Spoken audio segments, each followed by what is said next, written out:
What's up, y'all? It's Jeff Cobb, and you're listening to Ricky and Clive Wrestling Show on Social Suplex Podcast Network. You're listening to the Ricky and Clive Wrestling Show. Listener discretion is advised at all times.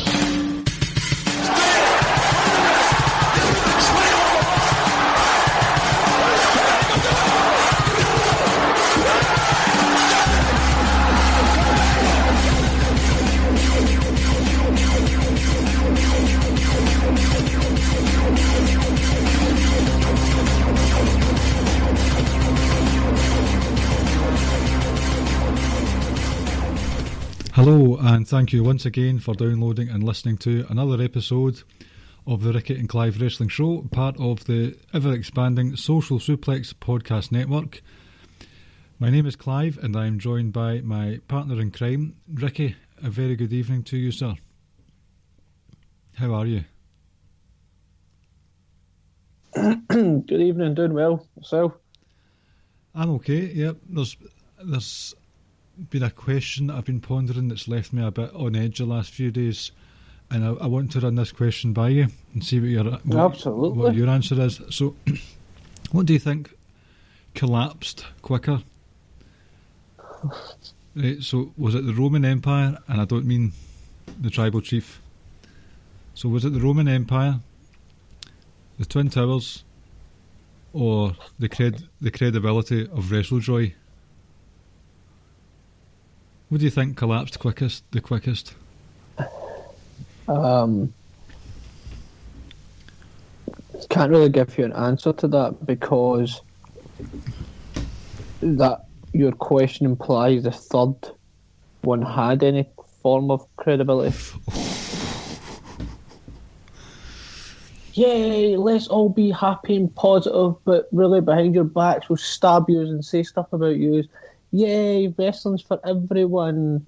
Yay, but we'll continue to tweet racist stuff and support racists. Yay. Yeah. Wrestling's for everyone except Muslims. We're so happy. Look at us pouring our heart out. Look at that.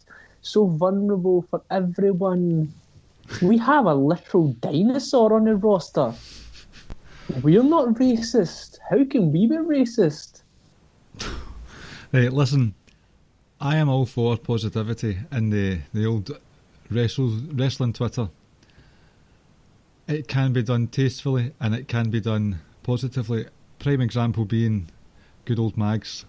I think he... Oh, without a doubt. Like, I mean, when you listen to his podcasts, he goes off on folk, right? And it's funny. But see, for the main part, and... rest in peace, why we watch, he has done more for the wrestling community than you want to give him credit for. If you want WrestleJoy, you go to Mags at DAJ Kirkby. But if you want pandering, groupie behaviour and a front, and if you want something so positive that it can only come across as suspect, if not false, head over to WrestleJoy, but you probably won't be able to because they'll probably block you. You had to block us. No, not anymore. Oh really? They blocked us? I tried. Like, honestly, my social media activity has basically amounted to putting into the Twitter search engine Sidgwick. Oh, that piece of shit as well. Here's the thing, right? If you genuinely want reasonable people who do want to look like bring the good out in wrestling or highlight good in wrestling, but at the same time will call BS out. You know, people who call a spade here. We've got podcasts on the network that do that. Mm-hmm.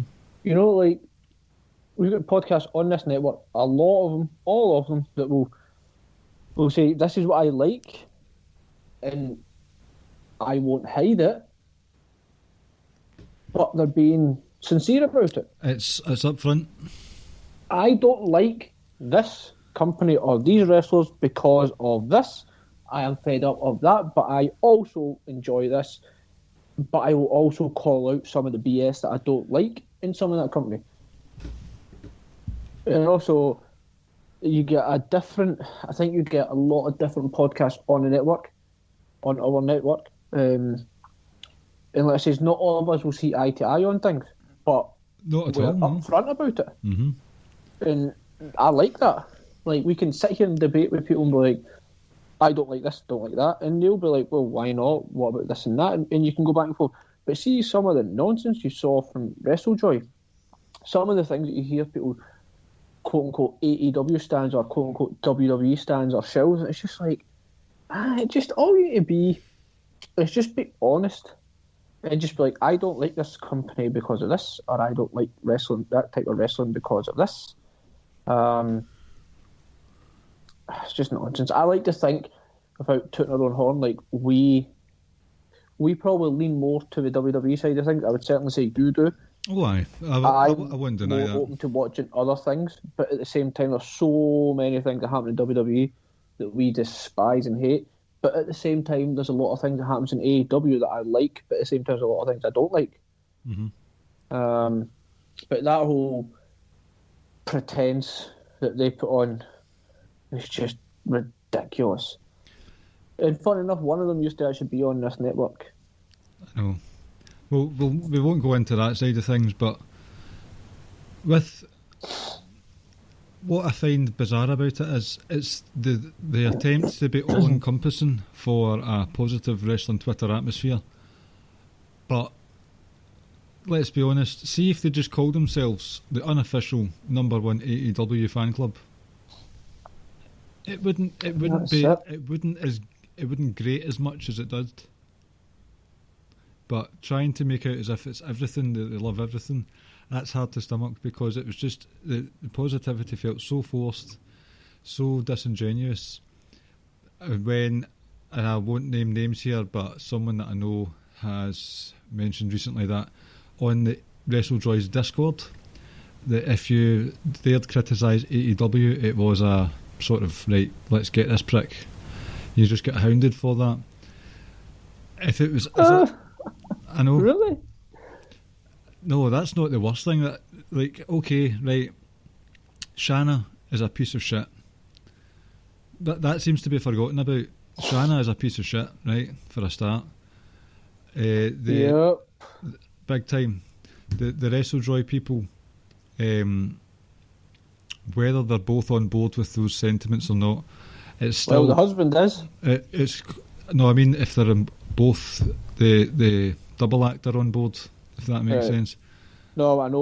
Well, the husband, he's the one that liked the tweets and whatnot. Yeah, going about. Yeah, I went to a school that's primarily black and Muslim. So, I have several black friends. It doesn't mean that deep down I might not be a racist. You know, I'm a big deal. I always thought that about you, to be honest with you, Ricky. But that's the thing. You could be surrounded by people that are not the same race or gender as you, or whatever persuasion, and you are not on board with them. That doesn't prove anything. But the worst thing that I saw, and I really actually hope it was fake, because when this all kicked off, and no doubt said person was getting lots of feedback, negative, on their Twitter, they said, I actually empathise with @Joey Ryan online right now. Can you believe that? You sympathise with someone who quite clearly is racist or an Islamophobic and a sexual predator. And this is the same people that spread quote-unquote positive joy. Absolute nonsense. If you see the Shanna thing, like, it's just indefensible. I'm sorry. Mm-hmm. And being a Muslim myself, where is the... And we're kind of getting political, but where were the tweets or the passion when, let's just see, when, I can't remember that idiot's name, but the Charleston church massacre took place, or when it was Oklahoma bombings and stuff. So when the white supremacists do it... Oh, the New Zealand thing you're talking about? Yeah, why not close the borders to white people? Or why not close the borders to Chinese people? Or why not close the borders to Americans or whatever? So you paint everyone with the same brush when it comes to Muslims, but not about other things. I never thought of it like that. We'll disregard the French Muslims who do so much for that country, right? And there's so many, like, quote unquote famous people in France who are Muslims that are quite probably known all around the world. A lot of footballers, Yes. Paul Pogba being one. I could go on for days about different French people who are Muslim. So it's crazy. I think when you look at, like, for instance, I'll use a football example. Like, that France squad is littered with a lot of Muslims in it. So, but we'll we'll forget about that. Like, that's the problem. Like, we will paint certain people of ethnicity or certain religions with the same bad brush, but we won't do it for other things. So, yeah, those tweets, can't defend them. People who are defending those tweets, I fully get when people say that we can't lose the right to free speech. Completely agree with that. Unless your free speech is about spreading hate. Okay. Now, if you're out spreading hate, you shouldn't have free speech, because it doesn't matter who it's against. If you're spreading hate, you're spreading hate at the end of the day. You're you may not be directly doing certain things, but you're indirectly telling people to react to other people a certain way, and you could be encouraging people to go out and commit acts of violence. For instance, like Donald Trump may not go out and pull the trigger and stuff, but his tweets and his language and the way he speaks and the things that he says builds that fan base up to go out and do stuff. The same with right wing, same with even if you want people from the left, exactly, stuff like that. So it doesn't matter who you are, but if you're out spreading hate, you should lose your right to free speech. That's quite a strong opinion, because I wouldn't say I'm disagreeing with it. It's just a lot of people cherish that privilege of free speech.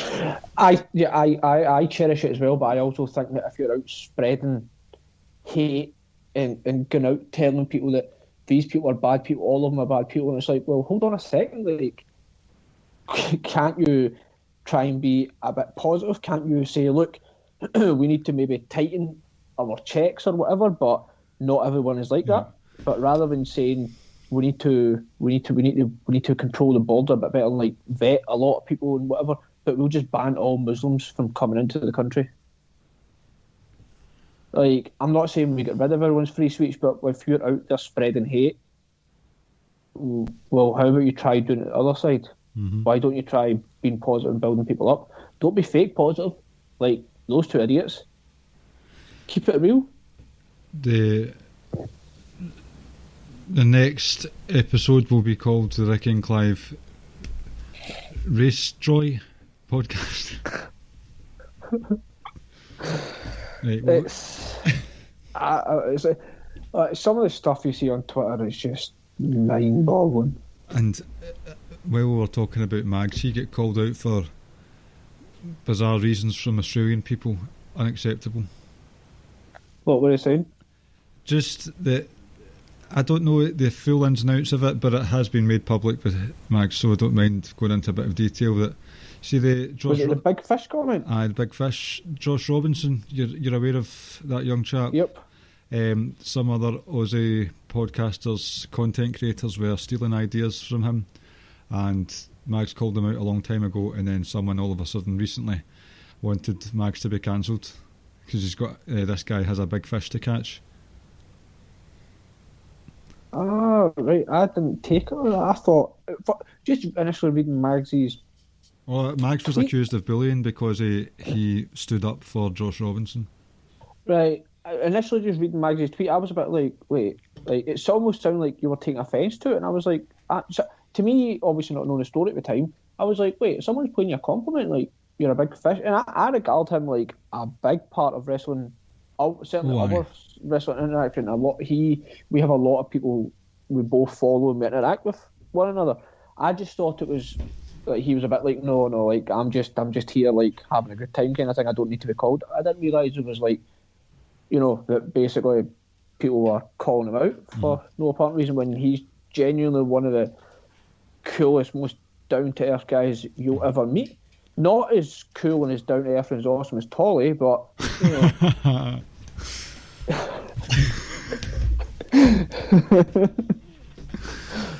I'll be honest, I take offence to a lot of Mags' tweets, but that's another story for another day. Mostly when it revolves around Mags full stop. Mostly when it revolves around tweets about roast beef. I just like that's disgraceful. But will we talk some wrestling? Do we need to? Do you want to just talk about Mags for an hour? No, I'd rather talk about Tollies for an hour. Then we can do a Tolly quiz. Ooh, that would be good. In fact, do you know what would be awesome one day if if we had the two of them on and you done a quiz and you basically quiz Mags on Tolly and vice versa. Oh, just how much you actually know about one another. What is that quiz show called? Is it Mr. and Mrs. or something like that? I'm not sure. There's a quiz show where it's like spouses go on, and like one spouse does the Family Fortunes gig and hides in a booth with headphones, while the other answers questions about them. What's that called again? I have no idea. I'm pretty sure it's called the Mags and Tolly Experience. MTX.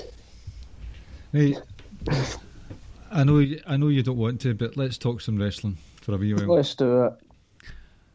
Wargames, another Wargames is in the bag. It was obviously a lot different compared to the last 3 years with no crowds. I think there was enough. In particular, I just want to touch on this. First and foremost, I'd put a column out last week talking about my love for Wargames and just that I'm basically a Wargames mark. And it is coming out parties. It's been a coming out party for people regularly, like Viking Raiders, Rhea Ripley, like Undisputed Era themselves when they first came in, 2017. But this year, Raquel Gonzalez, my word, she put in a hell of a shift that night. And she ended up getting the pinfall as well. I'm very hot and cold with Dakota Kai. She's in that place where she's a heel, and it's easy for me to hate her. So, I've not got much investment in her. Raquel Gonzalez has been quite quiet on the sidelines, but over the last wee while, she's pitched in really well. Had a banger of a TV episode with Rhea Ripley, but this episode, there's been a lot that's mentioned about the Women's War Games. Candice's arm injury, brought about by herself, might I add, for some badly telegraphed chair putting up for the senton from Shotzi, and Io Shirai's bin lid trash can stuff. But Raquel Gonzalez had an absolute belter of a shift, powerhouse, to the point where when Rhea Ripley came in, it was a big deal because someone could finally deal with her. Just another coming out party, another person that's added to the list of coming out parties. And I think the way it played out, obviously with Io Shirai being the person who took the pin, and even if it's a TV one, probably going to be this New Year's Evil that they've got, the start of January. Raquel Gonzalez, Io Shirai, I'm down with that. She's done well. Still got a bit of work to do in the mic, but in terms of in-ring powerhouse, she's got it going on. We've not really spoken much about Raquel Gonzalez. What are your thoughts on her? No, I agree. Now, I know you're saying it was like a coming out party for her. Definitely agree. I thought she looked absolutely excellent. That match just kind of re-enhanced my belief. I was like, Rhea Ripley's so good. I know. Like, I think I don't necessarily need her in a title picture yet. Again, because I know she was in it at the start of the year, kind of thing. For the first half of the year or so, you would say. But I would certainly like to see her continue in high-profile feuds and just continue to winning, and then eventually getting back into that title feud. I think her and Raquel Gonzalez, that could be like two female version of two horses going at it. So I'll be all on board for that. The overall match itself, like, thoroughly entertained. Thoroughly entertained. My only slight gripe is the Io Shirai spot. But it ties into everything I say about that spot, is that too many times people are just kind of labouring around, looking around and waiting for it to happen, as opposed to, and I say it time and time again, as opposed to doing what Zach Gibson done. Yeah. So that's the only small gripe I had about the entire match itself. Overall, I felt it was awesome. I felt it was really, really good. Normally, I'm not a fan of watching the champion take a pin, especially when there's like there was 3 other women there, or 7 other women that could have taken a pin. But I suppose that could lead into Io Shirai versus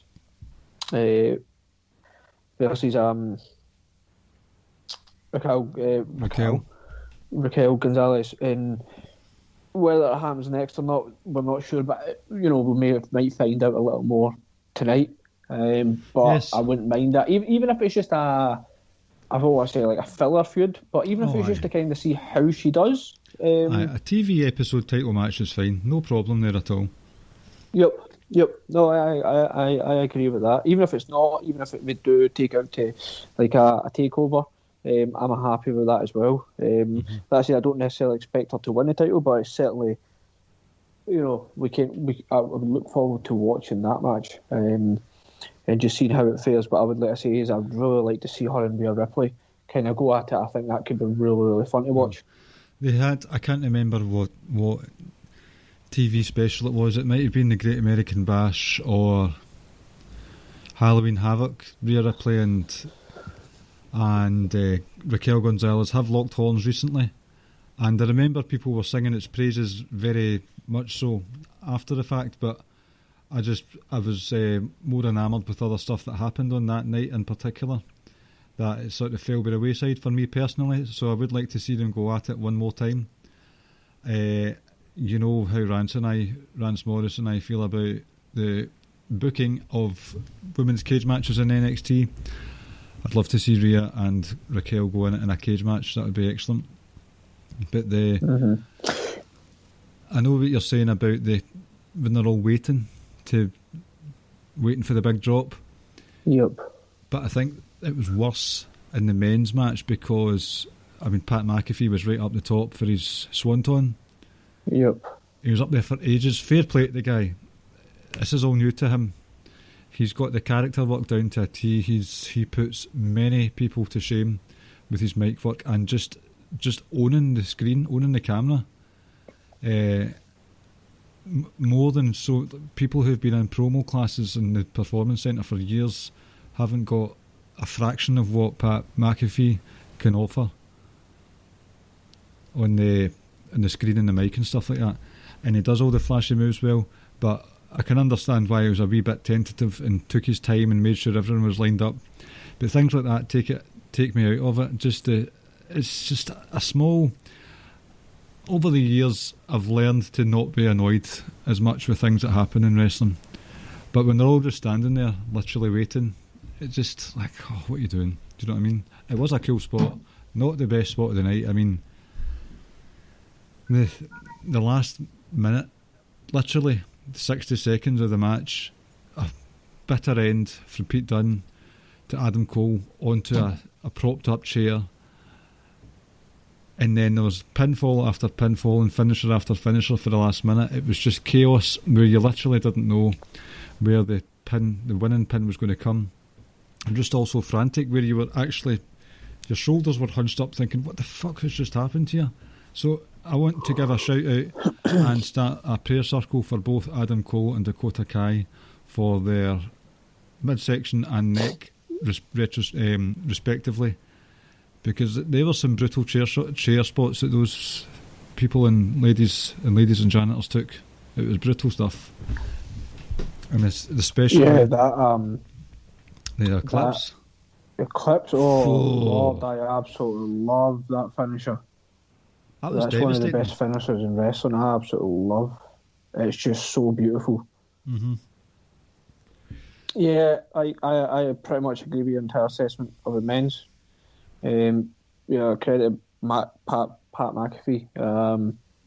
That swanton, and just like you say, I can understand nerves and just making sure he wants to hit it and stuff like that, but it does kind of take you out the moment. And like, he's done well so far. Like, he hasn't what you would call like wrestled like a traditional way, in a sense. Like, he's an athlete, so he's able to like fly around and do certain things. And the promo stuff, like, so far so good. I want to see as it continues, just to see, are you able to maybe change it up a little? Can you keep it going? Can you keep it fresh? Kind of thing. So far so good. Don't have any complaints about him as yet. And obviously he turns up, I think it was like the following day, or on his show, and he's got the neck brace on and stuff. So it's just wee things. I know it might look stupid and all that, but it's just wee things like that. Like, I'm like, do you know what? I quite like that. I like that you're committed to it. So yeah, like I said, like, I don't have any complaints specifically about Pat McAfee. I think for what he's been asked to do and what he's done, it's a really, really good start. You couldn't have wanted more from him, to be honest. But like I said, in a few months' time, hopefully it kicks on and you can start to see him do different things. Whether it becomes a fixture in NXT, or is this just a kind of like a short-term feud, that kind of thing he's involved with Undisputed Era, I'm not entirely sure, but certainly looking forward to watching him every single week now. I think it was last week on TV. He's got the whole "you people" shtick down to a T, but he was talking about the fans and their dumb mothers. He didn't even attack the fans; he was attacking their mums. I thought, that's a new low. Yep.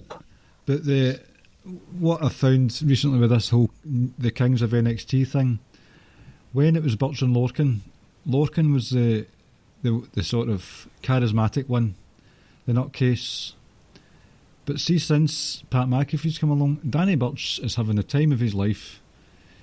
He's thoroughly, he's like, you can see him, he's mouthing away during the promos, keeps going, and then you can tell he's just enjoying himself thoroughly. It's a joy to see. But another thing that was a joy to see, and I didn't think I'd be saying this come May at the start of the year. May is not the start of the year.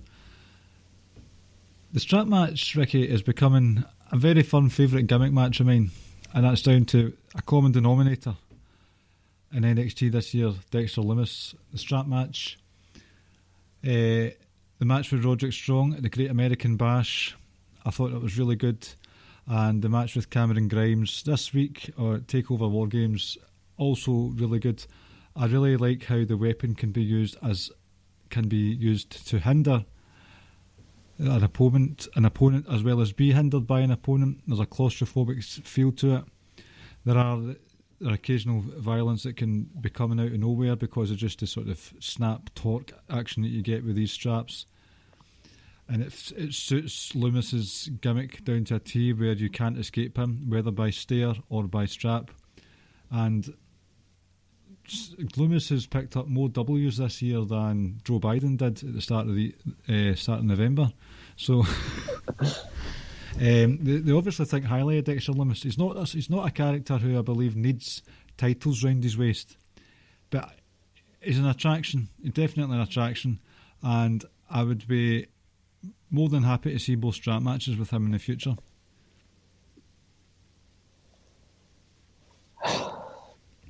Well, that was quite a sigh then. No. Sorry. No, I enjoyed the match as well. I like Cameron Grimes a lot. It's good fun. Very good fun. He is.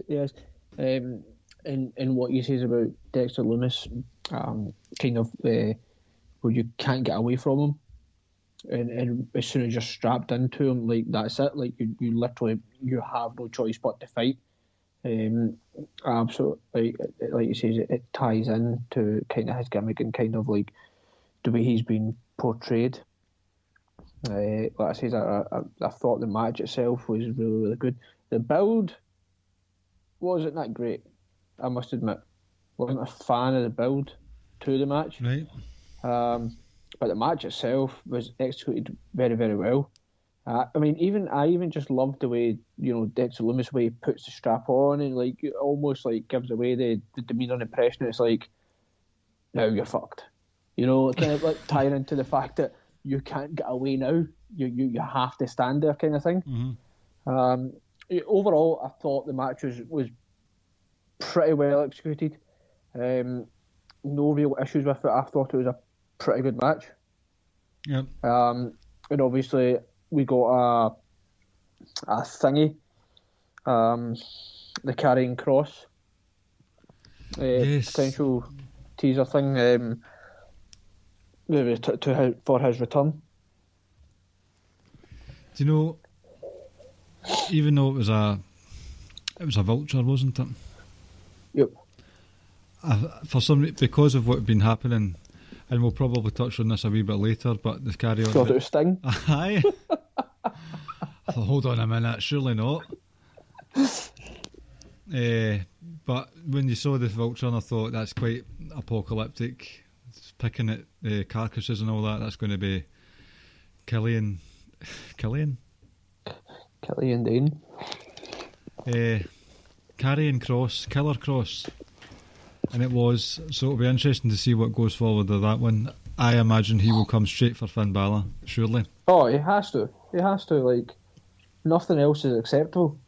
And he's got... Let's have a bit of storyline continuity here. Mm-hmm. He's also got a genuine gripe with Finn Balor because Killian... Carrying cross had to relinquish the title because of ironically enough, the same injury that Finn Balor had. Yep. When he won the Uni title, and he had to give it up because he couldn't wrestle. Finn Balor hasn't wrestled since that match, and that was the last Takeover. That's been quite some time since Finn Balor has wrestled, never mind defended the title.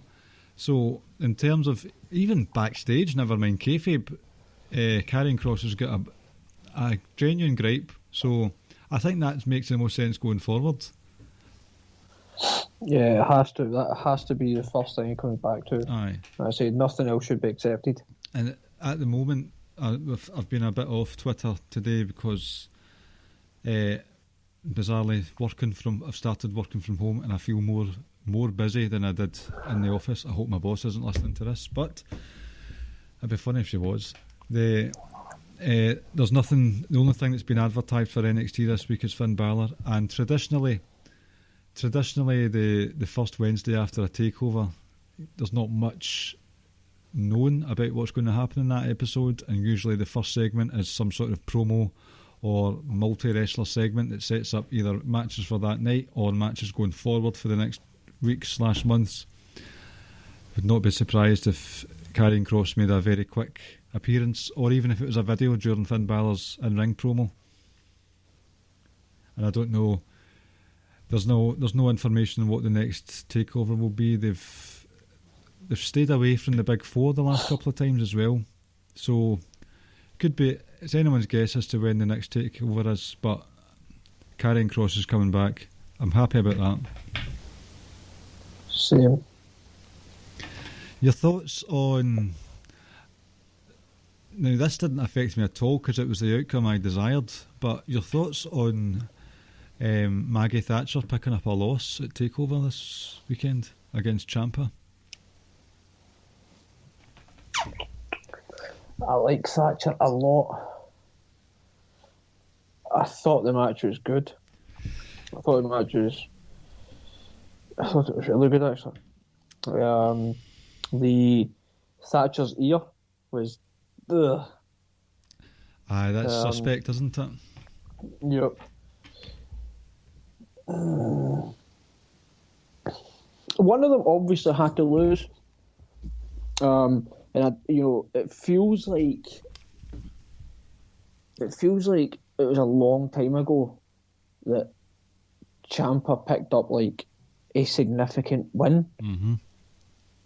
So I guess when you think about it, like I don't want to see Thatcher losing.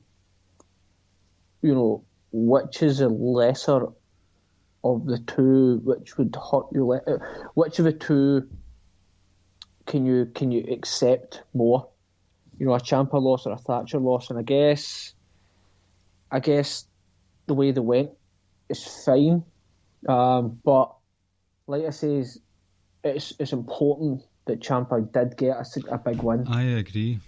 It feels like he's just kind of been, I don't want to say an afterthought, but it's just not the role we've been used to when it comes to Ciampa. See, you're absolutely spot on, but what has been the modus operandi for NXT for the last few years is you have a character arc in NXT, you do well for a while, you get a couple of spotlight takeover matches, and then you go for the title. You win it, you lose it, you go up to the main roster. It's becoming more common for wrestlers to not want to go up. So that's why we've got the likes of Ciampa, Gargano, Cole, specifically Cole, not involved in the titles anymore, because it's just it's what's going to happen in the main roster. You're not always going to be the main event, and it's something you have to accept. So I agree, it's not the Ciampa we've been used to, and with Ciampa being a favourite, I want the best for him. So that's why I didn't have an issue with Ciampa winning. Another reasons why I didn't have an issue is, I think I said a few weeks ago, the Thatch can stuff, I'd literally skip it. I've got no interest in it, which, as you pointed out last time, is strange for me, because I do enjoy that grapple style, the Greco strip, but it's just something very boring for me for Thatcher. I don't know, I can't put my finger on it. Having said that, I did enjoy this match, and I was surprised that I enjoyed it, to be honest with you. Ciampa's sort of sadistic side came out, where he'd had an ankle lock in while slapping Thatcher about the place, and I enjoyed that visual. It gave a different feel to Thatcher's matches. As you said, the bloodied ear as well. So all in all, it seemed to be the match. They worked a little snug as well. Aye, which was good. I'm more surprised that Thatcher lost clean to Kushida a couple of weeks ago, more than losing to Ciampa this week. That caught me more by surprise. I wonder what they're going to do moving forward. Do we do this again? Do they move on? The thing with Thatcher is, I almost wonder that if you're going to kind of do a complete U-turn on Thatcher the way you've done with Matt Riddle, I think it might just take you some time, to get used to the way he works, and you'll start to grow to him, I think. That's possible. But, I mean, even the well-lauded fight pit match that he had with Riddle, it just, you know me, Ricky, that kind of stuff isn't really my cup of tea. I don't know. I mean, I even like ugly wrestling. Like, prime example, Naito and Jay White at the start of the year. I love that gritty, nasty, like sort of unpolished graps. And that's I agree with that. Actually, and another one you can get used to kind of talk about was who was it? We always likened. I don't know if it was it Ronda, Becky, and Charlotte. Even though the ending was messy at times, like some of it for me should look like unpolished. Some of it should look like that doesn't look very clean. Like, you want it to be like, we hate one another, it's a frenzy, we're just attacking each other, we're just throwing bombs, and we're just desperate to get hands on each other. We're not like concerned about making nice clean contact. We're just trying to lay into one another. It gives that real fight feel in a sense to it. Like, don't get me wrong, I absolutely love watching crisp, beautiful wrestling. Oh, of course. Nothing better, but I think when sometimes certain matches and certain occasions call for that whole, like, that looks it looks really messy, but it should look messy because, like you say, it's just a pure frenzy to get hands on each other. Yep. And I don't want to give this guy plaudits, but that was one of the things I enjoyed most about Joe Coffey's performances. It was, as he himself has said, it was gritty, not pretty, and I enjoyed that element of his stuff. No longer, obviously. Fuck Joe Coffey. But I don't know, it's just like all this praise that Thatcher got, and it was a big shock when he signed, and he came on to TV very quickly and was in quite a decent sort of role as a replacement tag team champ as well. Oh, that's right, yep. But when they turned heel, it was just I'm not feeling this here. But I say maybe you just need to give it a bit of time. Maybe. I did enjoy the Ciampa match. That could be the bias there with Ciampa. I'm happy to hold up my hands with bias there. Trying to think. Yes, we've got one match left, and while I've been a bit iffy with the build to this, that triple threat match for the North American title was sensational. Fantastic. I know. Just another match to add to the already grown list of extremely good North American title matches. I know. You know how the network's been doing these best of things since COVID started? They need to do a best of North American title matches because there's been so many good ones. No, I agree. And even the start, it just starts off like just bedlam from the get-go. Mm-hmm. Leon Ruff gets was it border tossed into the I keep calling it the railings, obviously not the railings, like the barricade stuff. Thought Gargano was excellent throughout the match as well. I really enjoyed it. I think Damian Priest, every single time I see him, I like him that little bit more. Aye, yep. And obviously Austin Theory being revealed as one of the ghosts as well. I wish he was a ghost. You wish he was dead. Well, that's kind of how... See, every time I hear Ghostface, I just expect someone to say Ghostface Killer. Yeah, that's true. I actually had Leon Ruff down to win the match, if I'm honest. I don't really have an issue with him not winning it. Just because I felt he'd done well in this match. Mm-hmm. I know we had Ransom and we were talking about all of a sudden he went from jobber to winner. I was like, yeah, I still didn't get the impression that he was like a spare part in this match either. I felt like he'd done what he was supposed to do as well, and I thought he looked pretty good. Yeah. Yeah, overall, like I say, this is another good match. But not necessarily at the top of the North American title matches, but it was still a good match though. Oh, I think even with two Wargames matches and which I thoroughly enjoyed the strap match, it still garnered enough attention from me. Well, this is great shit. Alright, good work, great Definitely. Match. Such good shit. Pal. So there are so many elephants in this room. It looks like one of the deleted scenes from fucking Night at the Museum.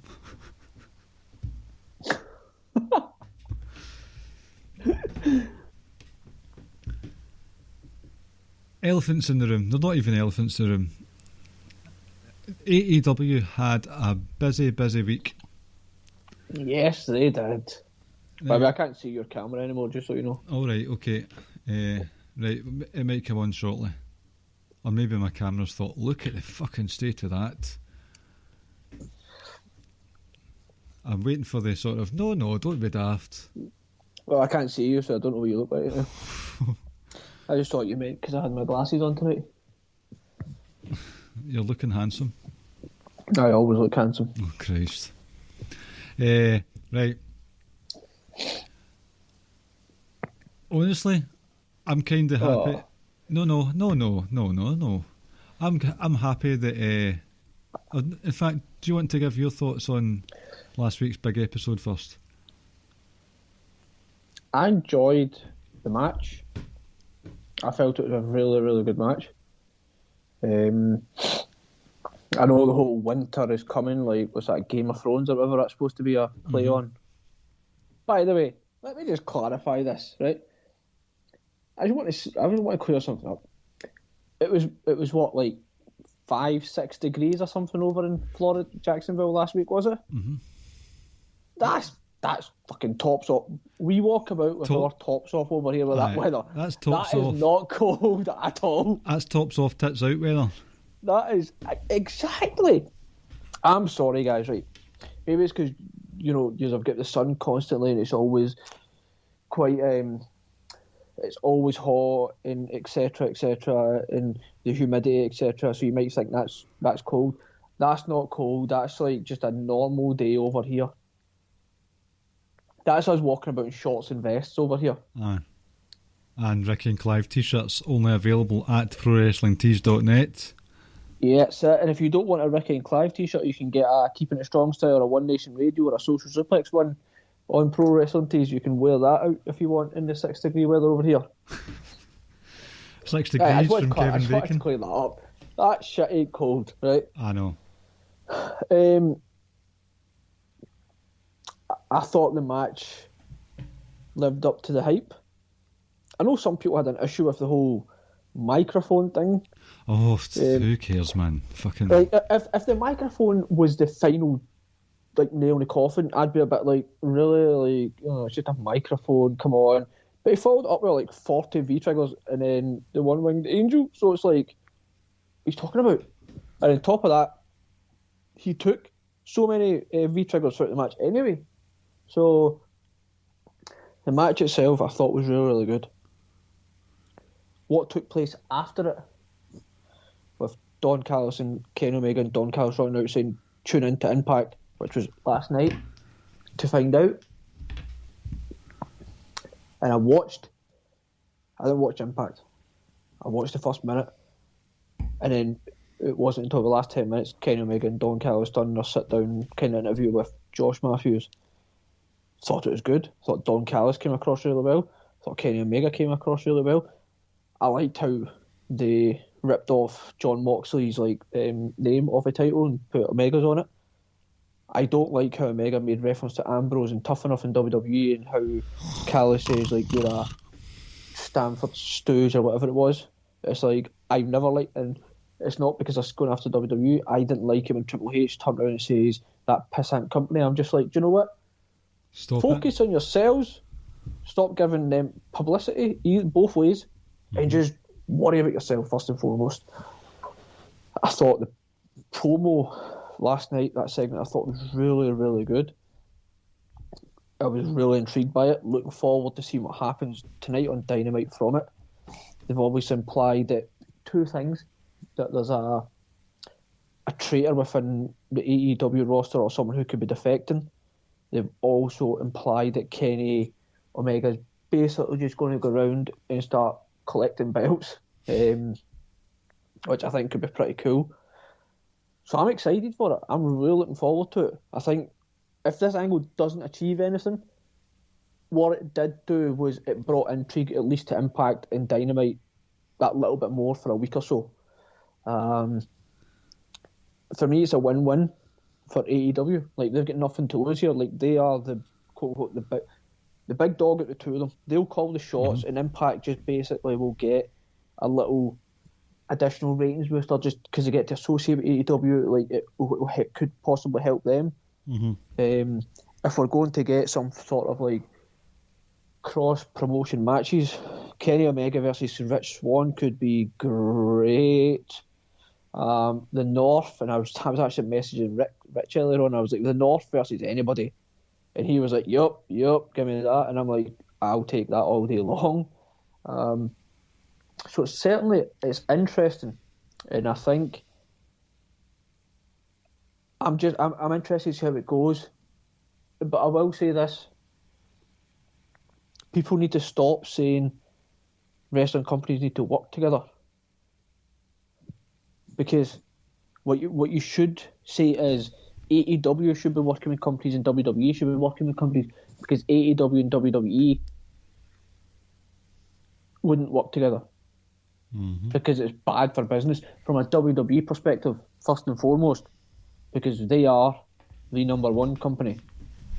But at the same time, they're not stupid enough to be like, wait, they're a threat to us, and they are our immediate. They're already, the moment AEW began, they were the second biggest company in North America, and probably shot to number 3, maybe even number 2, just because of what company world, just purely because of the amount of eyes they would have brought in from different places. If you know what I mean. So they won't ever work together. That's ridiculous.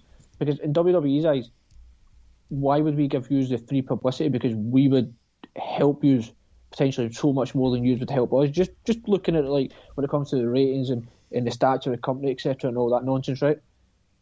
So I get why they wouldn't want to work together, and I get why AEW might want to clamour to do it, whatever. But at the same time, like, a lot of things, networks need to agree to it and all that nonsense, right? But at the same time, like I absolutely hate it when fans turn around and say, "Oh, they're scared of them," or "They're scared of them." And it's like, "Oh well, we need to do it for the fans." They don't need to do shit for the fans. Like, I mean, they are competing businesses. Do you think Costa Coffee and Starbucks are going to get together and say, "Let's create a super coffee because we should do it for our customers"? Well, no, because Costa's coffee is pish. But that's another story for another day. Do you know whose coffee's worse? And I don't like coffee, but I mean hot chocolate. Cafe Nero's. The reason why that company's going bust, that is terrible stuff. But it's like Coca-Cola and Pepsi deciding to work together, and it's like, it just doesn't happen. The only time that I've saw like direct rivals kind of trying to work together or whatever was when Burger King tweeted something out about McDonald's. But this was during the August Eat Out, Takeout to Eat Out, whatever it was that Rishi Sunak done. And Burger King tweeted out basically, please go to McDonald's, help each other. And then they had a wee tongue-in-cheek comment at the bottom, but don't worry, the Big Mac's not as good as whatever the hell Burger King make. Whopper. The Whopper. So it's like remember, like these say what you want, but they only care about profit and their own company. They don't want to build other people up, so they're competing against one another. So that's why I would always say, like, as much as we want it, they owe us nothing really. But like I say, I'm really, really excited to see how this is going to play going forward, and I'm looking forward to it. And if it's a case of Kenny Omega basically jumping around from company to company, try to collect all these belts, and yeah, I'm on board with that. Like, I just don't see AEW though signing up to this if there's a possible match happening where their champion is pinned. That just isn't going to happen. Well, but I'm looking forward to it. I've got a lot of different thoughts on what happened last week, and it's possibly because I've not seen it. So, as you know, I've not really, I don't tune in to Dynamite every week. It's now in a game, and if I've got that wee urge, and I think what happened last week, 3 major talking points: Sting returning, the relationship with AEW going forward, and the title change from Jon Moxley to Kenny Omega. I think that's too much for 1 week, because the fact that Dean Ambrose, Jon Moxley, February was it that he won the title? It was February, wasn't it? I think so. Was it Feb? It would have been. Aye, he's been a strongly booked champion.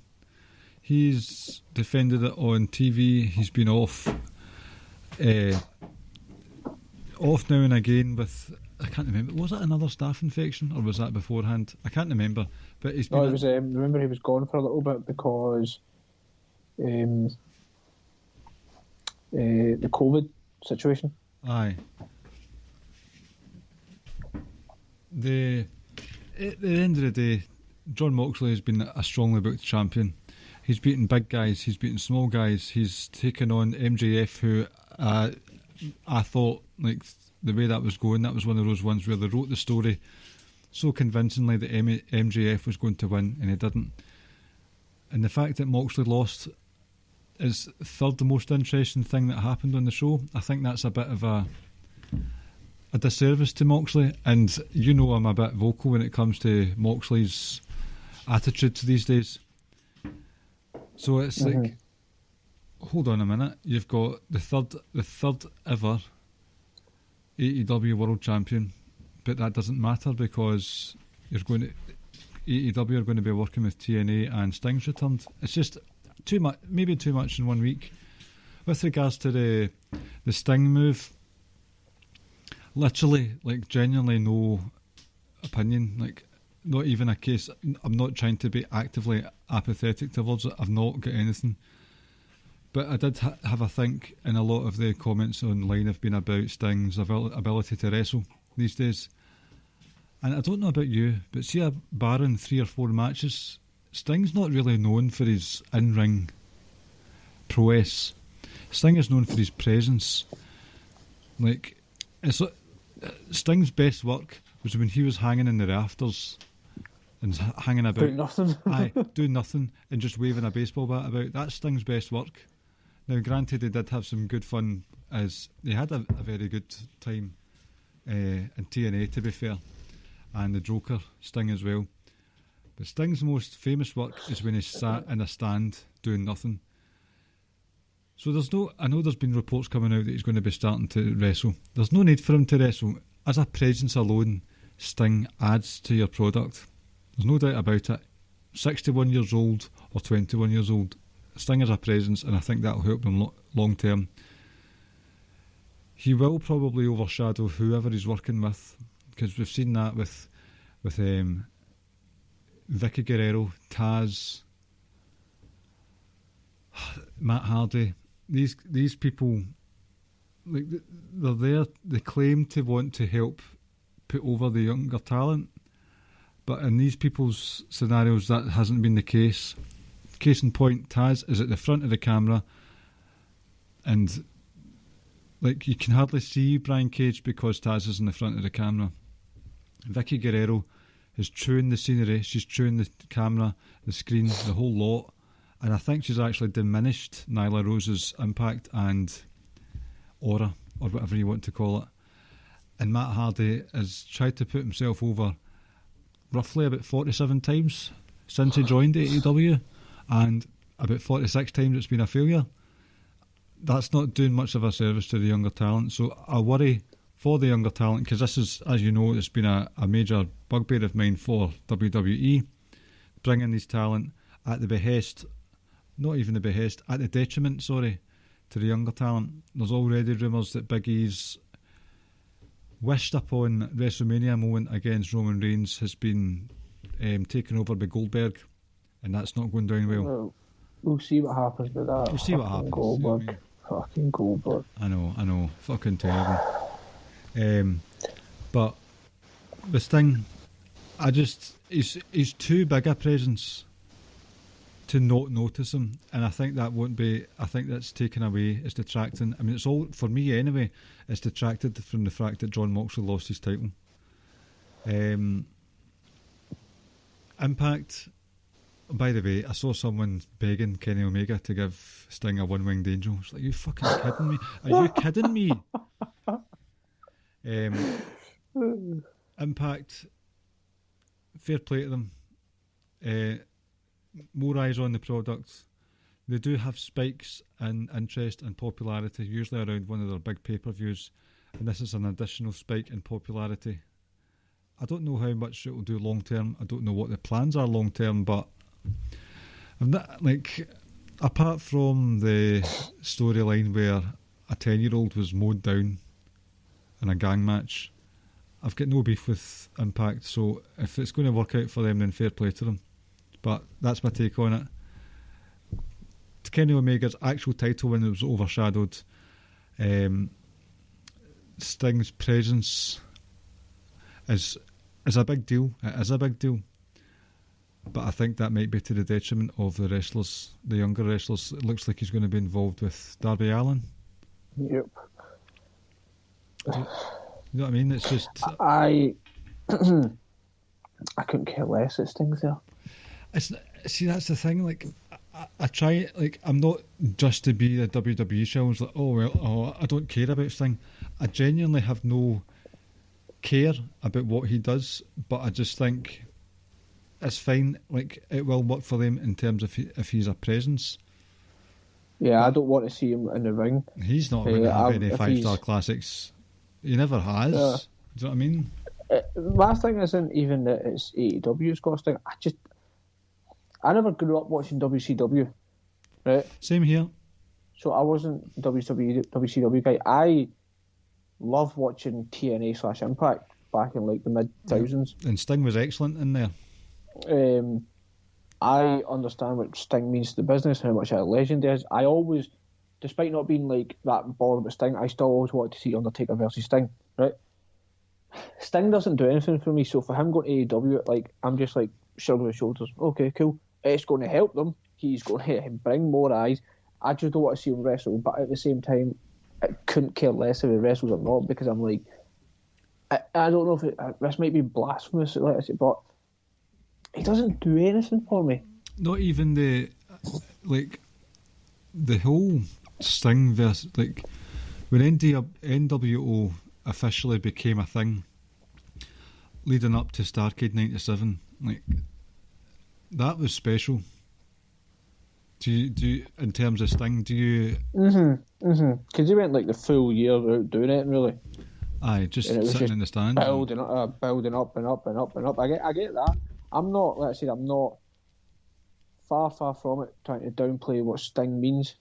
Nothing. It's not like your that. cup of tea at the end of the day. Yeah, like, now, don't get me wrong, if Bret Hart rocked up to AEW, I'm like, and he's going to wrestle, I'm like, sign me up for that. Seriously? I get... listen, man, it's Bret Hart. I know, but you saw him in 2010. I can tell you right now, I'm guaranteed Bret Hart can probably put on a better match than like 90% of the people out there. I mean, that's just a lie, right? But there's certain people who you've got, like, I don't want to say a connection or whatever at the end of the day, but like, certain people you've drawn to and certain people you love. Bret Hart was one of them. That's fine. Guys like, it's funny, like, Sting wasn't one of the WCW guys, it was like Guerrero and Benoit, like the Radicals. I loved them. Booker T. I know a lot of people are going to be like, oh, well, these guys went to WWE. No, like, like I said, I wasn't an avid WCW guy watching stuff, but I liked it. Even Goldberg in WCW growing up, I was like, Aye. Awesome entrance, cool jackhammer, awesome spear. Like, and I don't like Goldberg, but like, if Goldberg went to AEW, I would say the same thing. I was like, he'll help. Just like Sting's going to help. I just don't want to see Sting wrestle. I thought it was really good. This is when Channel 5 had some WCW highlights, Channel 5 for the UK viewers. Yep. It was Friday night, 8 o'clock, and it was just, I mean, there was no rhyme or reason to the chronology of it, but ones that stood out to me were Booker T. He was, even in Channel 5's shitty representation of WCW, Booker T was made out to be a big deal. They always showed fucking Scott Steiner matches, like, constantly, every Friday night. Yep. When he was wearing that sort of steel headdress thing. Mm-hmm. And in the story during that time was that Vince Russo had demanded that Goldberg had to do the streak again in order to, I don't know, fucking, like, take a stipulation off him. I can't remember, but yep. Like Goldberg, Booker T and Scott Steiner, those were towards the latter. It's funny that you say that, because a wee shout out to Mags again. Him and Cy Powell have started a new podcast called Chain Wrestling, where they're going to try and do a sort of review of one in particular match or long segment and relate it to the next episode. So they're trying to make a chain link fence thing, kind of like 6 Degrees of Kevin Bacon. And they talked about Scott Steiner and Booker T in 2000, and that's when that was on Channel 5, and Booker T and Scott Steiner were the big deals. Yep. But before that, WCW wasn't really on my radar. My knowledge of Sting came about from the award-winning far from pricey WWE Network. And probably Walk Culture as well for a while. I've got no hate for Sting. I've not got a massive love for him. If he feels he was mistreated by WWE, fair enough. Yeah, I don't blame guys that want to go out on their own terms or want to see. That's why the thing with Taker, like, I was always like, it's time for Taker to hang up. I was never one of the people who would be like, just go already. Like, I'll let guys do it on their own terms. Like, if they feel like they want to, I get it, and I get where Sting's coming from. Is like, I think I didn't like how that was handled. I didn't like how it went. I want to see, and I don't mind that aspect of it. I say for me personally, Sting doesn't do it for me. Just like when Sting didn't do it for me going to WWE. And I had this conversation with Sam and Rance on Twitter, and Rance asked, I was like, what about when he debuted? And I was like, I won't lie to you, like, it was JBL's call that got me excited when he started talking about he was the franchise, the icon, WCW champion, IWGC champion, IWGP champion, and I'm like, it was JBL's call. I was like, that's fucking exciting. Like, it wasn't even listening to the Crow or nothing. Really? Because my memory from Survivor Series 2014 was when Sting's music hit, there was no commentary at all. Like, there was no more commentary for the rest of that night, and it fell flat to me. No. It hit. So what happened was Triple H hits the pedigree, and then they were like, who's coming? And then they were like, what was it? Was it Paul Armstrong? Was that his name? Something Armstrong. Scott Armstrong. And they were like, Scott Armstrong, JB was like, of course. 1, 2, Crow hits. And then you see the vignettes kind of plays, and then all of a sudden Sting appears, and you hear Michael going, "Oh my God, it's Sting! Stinger's here!" And then JBL starts talking. That's how that went. That's weird. That must be that thing that I don't believe in called the Mandela effect. Because I seem to remember no commentary, and the whole thing just fell flat to me for some reason. No. The only time that I remember the commentary went completely dead was Daniel Bryan versus Bray Wyatt in Raw, right, in a cage match, and Bray was stuff. And that was perfect because everybody was just so in tune with Daniel Bryan at that point, and you were like, oh my God, we're caught in the moment. Mm-hmm. But no, JBL and Cole definitely did do like a wee intro thing for Sting. I remember popping more, like a lot more, for Sting being the trophy, the sort of statue thing with Seth Rollins. Yeah. Remember when it was like a Seth Rollins appreciation night on Raw after SummerSlam or something, and then the curtain was revealed and it was Sting. I thought that was excellent, and that's what I mean about Sting being a presence rather than a sort of moving part. Because as we saw from, I personally thought the Triple H Sting match, before we had interference from the literally dinosaurs in NWO and DX. Like, honestly, I was so pissed off that NWO came down, because I thought, wait a minute, we've actually got the makings of a classic here, and it never happened because of all the shenanigans. But I suppose it makes sense to have NWO and DX down. Doesn't make sense for Sting to align with NWO. That's another story for another day. But it is what it is. I'm just looking forward so much to the Sammy Guevara Sting match.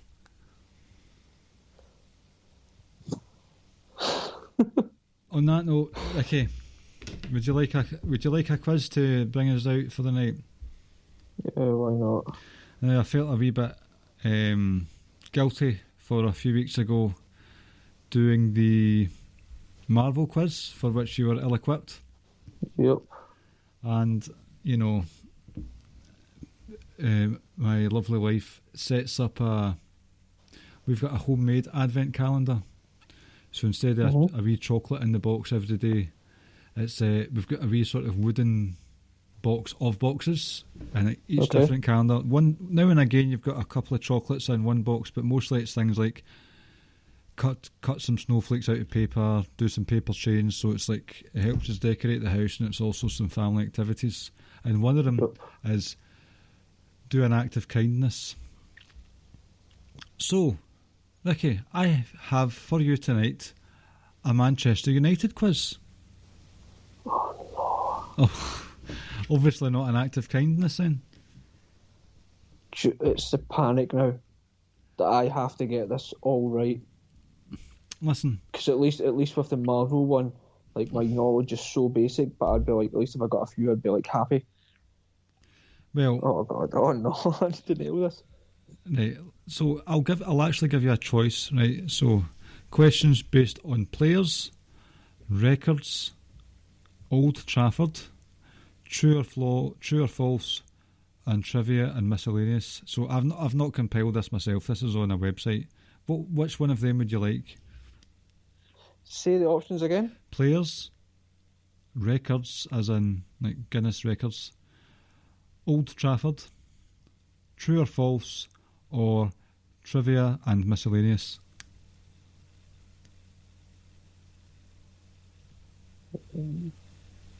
Players. Okay, right. Which player is affectionately known as the King to Manchester United fans? Eric. For the listeners abroad? Cantona. Well done. Dennis Law was also acceptable. Yeah, it's Eric. King Eric. Aye. Which two players were suspended for Manchester United's 1999 Champions Roy League? Keane and Paul Scholes. I don't think you need to worry, son. Fun fact about that night, the Bayern Munich night, or Leverkusen, sorry. Well, Bayern Munich was... Was it Munich?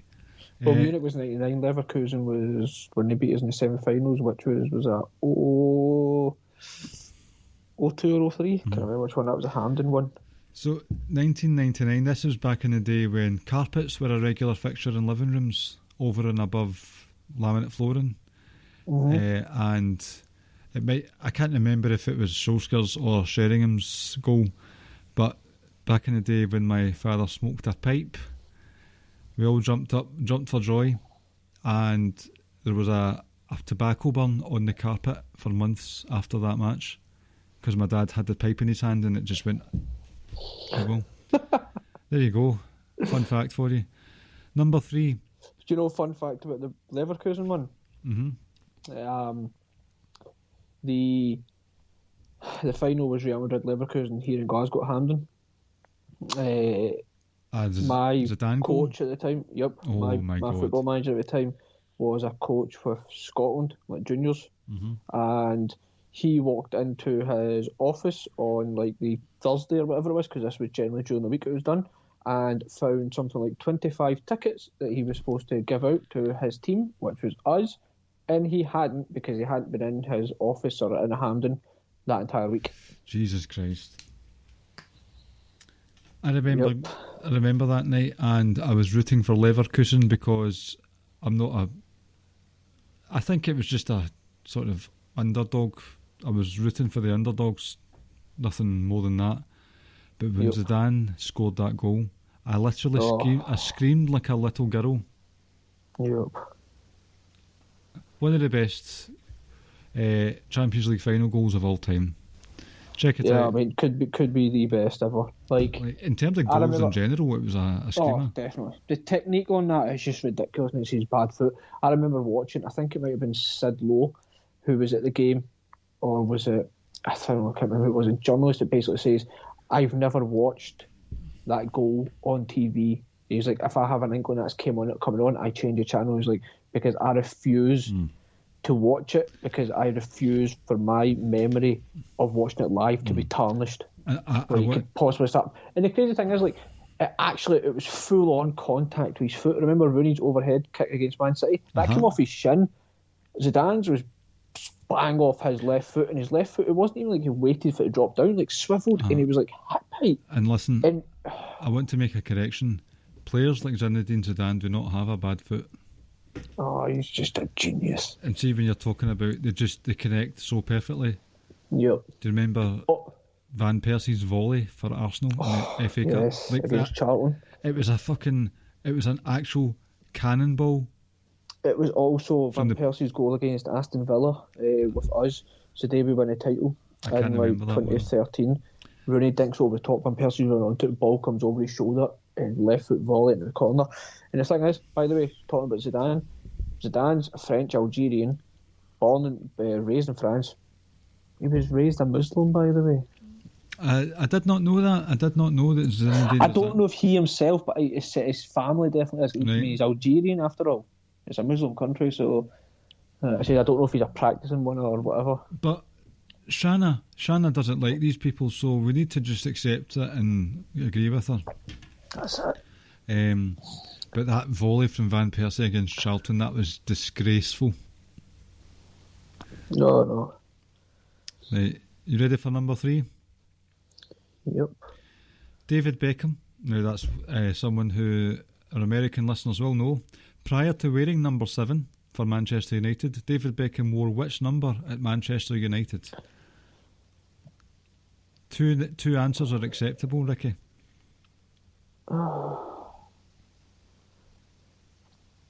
Oh my goodness.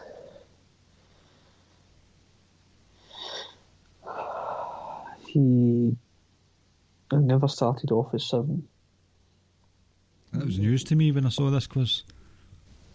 Because obviously 7's a big deal for Man U. Number 7. I believe he wore either 14 or 15. I'm going to give you another chance. Try again. Do you know? No.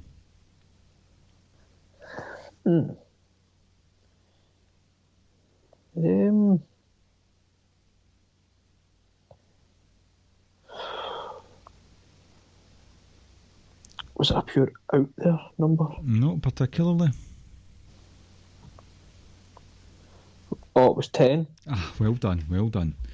10 or 24. Number 4. Now we have discussed this at length. Who scored the winning goal for Manchester United in their 2-1 Champions League final victory in 1999? You can't remember who it was, can you? I know there's goal scorers now. Why am I going to get this mixed up? I know, that's the thing.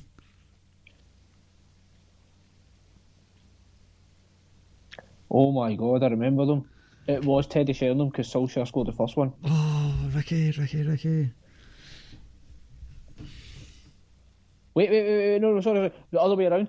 It was the other way around. Yep, I'll accept it. Because Giggs, for the goal, corner from Beckham, trickled out of Giggs at the edge of the box and he hit the right foot, scuff shot that Sheringham kind of swiveled down and just put it in. The second one was corner again and it's flicked on and Solskjaer sticks his foot out and sticks it in the top bin. Oh, top bin, I say top bin, but into the net. The top bin for our American listeners is it's the fucking upper 90. Right, speaking of Teddy Sheringham, there was a Rangers versus like sort of best of the world type thing. I can't remember. It was like a charity match. Rangers were Gordon Ramsay. Now we all know who Gordon Ramsay is. Yep. Teddy Sheringham clattered, and I mean clattered, Gordon Ramsay. And Gordon Ramsay went off with one of those things where you have to squeeze air into them. See the breathing apparatus? He actually killed him. It was quite a special moment. And there was another special moment, and it was Celtic great Stan Petrov's charity match. Gabriel Igbónahor had tackled one of the One Direction fellas. I vaguely remember this.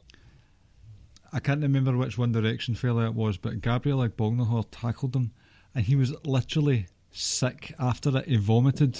The tackle was that brutal. It might have been that Louis Tomlinson. That's it, Louis Tomlinson. I think he used to be a pretty good player back in the day, actually. You know that, in his younger days?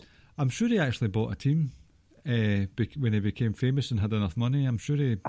It probably was a local team. I don't know if it was like...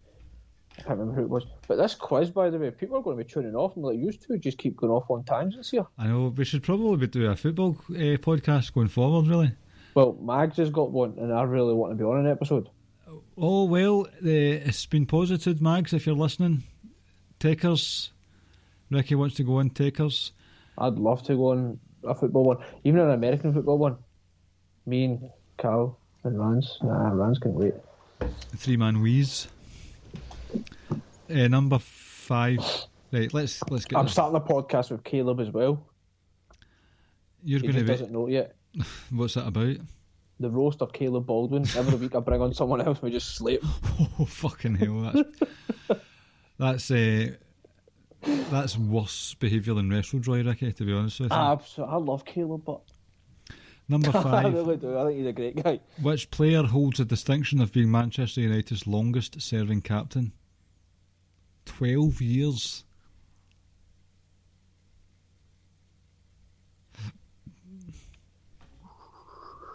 It's the one and only, you know that? There's a few one and onlys for Manchester United. I know, but this guy is like... Right, so it's Brian Robson, right? Correct, well done. He had the unfortunate pleasure of basically being, as we like, Robbo, Captain Marvel.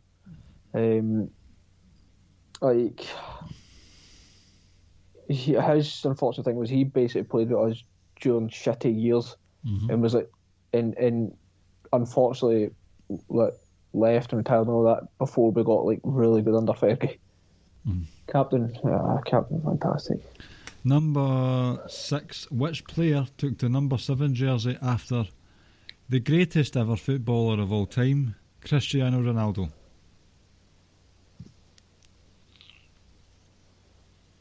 It was... This is a lot of people might not know this. And this is a real... Neither do you, by the sound of things. No.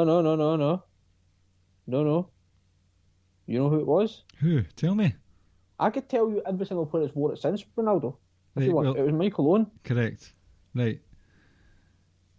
Listen, I feel as if I'm amped enough to go on Radio Takers as well. Do not ever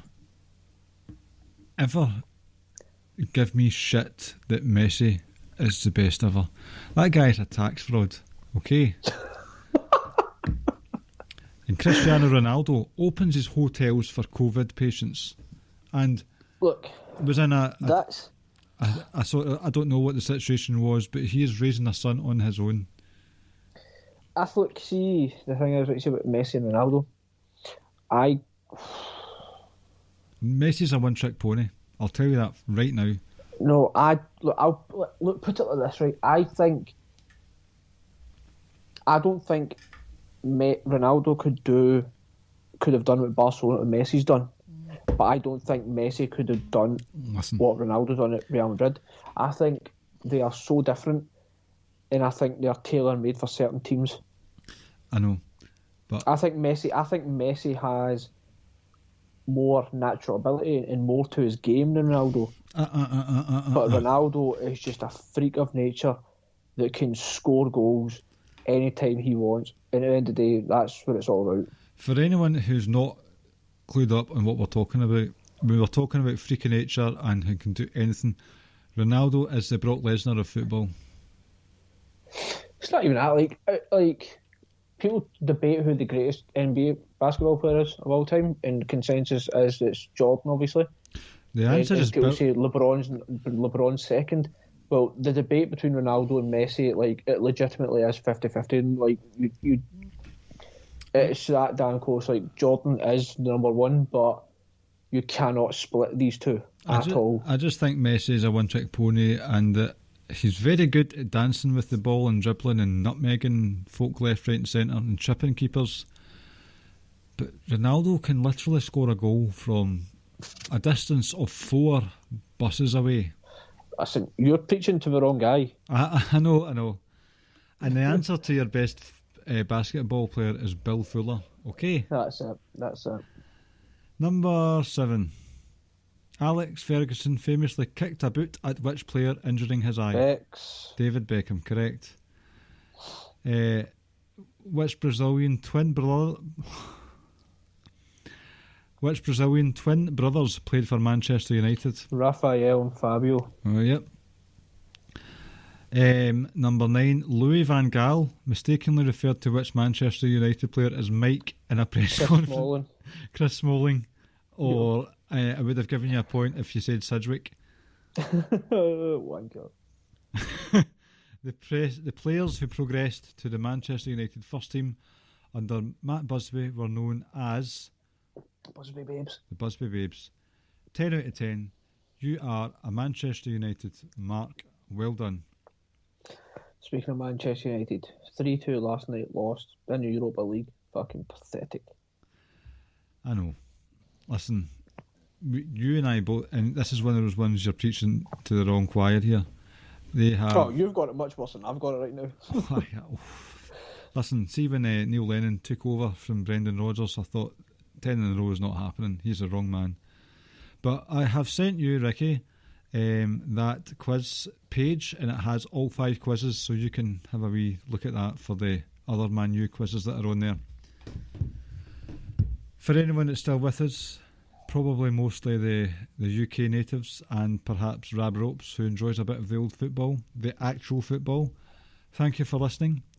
This has been the Ricky and Clive Wrestling Show, part of the Social Suplex Podcast Network, where you can find other shows such as One Nation Radio, Keeping It Strong Style, Grown Men Watch This Shit, Great Match Generator, All Things Elite, 8-Bit Suplex Podcast Wrestling. Now, you want to tune into that one because it's obviously been a busy time for Impact, and you also want to tune into All Things Elite with just the general buzz that's going on about AEW at the moment. And I suppose you want to tune into The Grave Consequences starring Caleb Baldwin, since he has issues with us. No, he doesn't. Caleb loves us. Listen, for the last couple of Thursdays I've woken up to rage from him. Oh, I love receiving messages from Caleb. I think he's hilarious. Anyway, you can randomly Caleb texted me just at 4:15 telling me he loved me, and I was like, do you know what? I didn't actually reply back saying I love him. What messages have I received from Caleb recently? Aye, this impatient beast. He was unhappy that I called him a sooner. That's right, he messaged me about that as well, actually. And he said, set a date for the trivia, damn it. So I said, we're sorting out December Madness, which the first instalment will be next week. Sorting out next week, the first edition of the sort of March Madness style best wrestler thing. Looking forward to that one. That was some good shit, some shocking picks, to be honest with you. We have the Keep It Strong style guys on next week. Yep. Yes. Well, we're recording next week to be released the week after. Yep, and I've spoken to Rich as well. We need to maybe coming on, but he's put his picks on. The problem, I just realised when I text Rich, asking him for his picks, like, I can't exactly send him any more matchups because, like we says, we wanted someone who had. Well, we could have went to Rance, but we wanted someone else who wasn't on the show. Mm-hmm.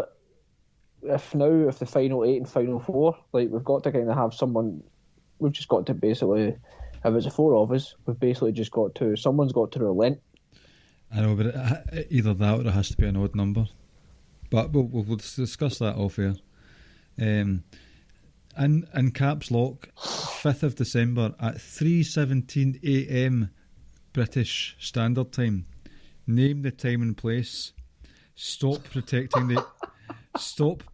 the young boy. And I said, I don't care about the young boy. I just want to get other projects sorted before I quiz. No, I do care about the young boy. But he's like, stop protecting the young boy. I've got no interest in the young boy keeping his title. I just want to get other projects sorted first. By the way, speaking of a young boy, I watched his match. It was kind of like I don't know if he's going to not want me putting this out, but anyway, he had a match.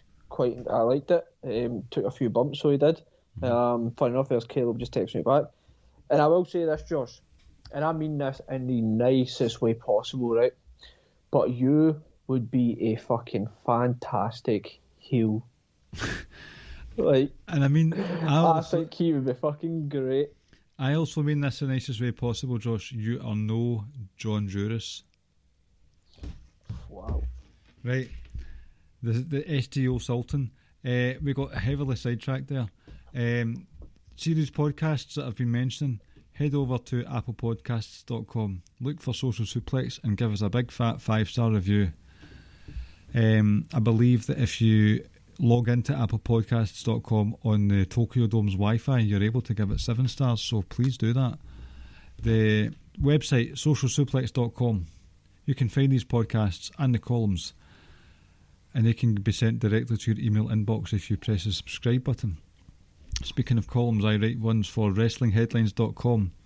I've got the latest instalment of the Wrestling Debate Club with Rance Morris scheduled for next week. Look forward to that one. ProWrestlingTees.net, we've talked about those t-shirts earlier. We can also have donations. There's a link in the show notes. You can send donations there. Remember, the offer's still there. If I make £20 sterling, I will record a half hour of wrestling stand-up comedy, and those people who donate will be sent that link directly and will give them that for their own pleasure. Wrestling Square Circle is the Facebook group where you can find us all, and we're at Ricky and Clive on Twitter.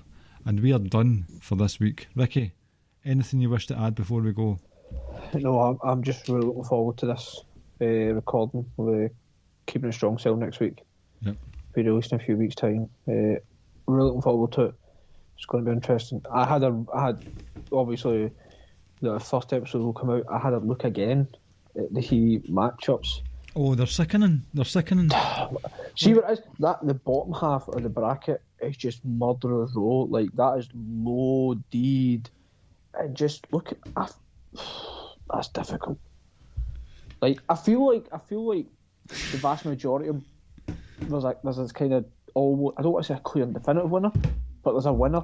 But I think it's a lot of them are going to be an interesting debate. I think the first round with Rance that we had that's already recorded was good, and it was controversial, and it had a few talking points, but the actual matchups that have become in round 2, listen, ladies and janitors, Jesus wept.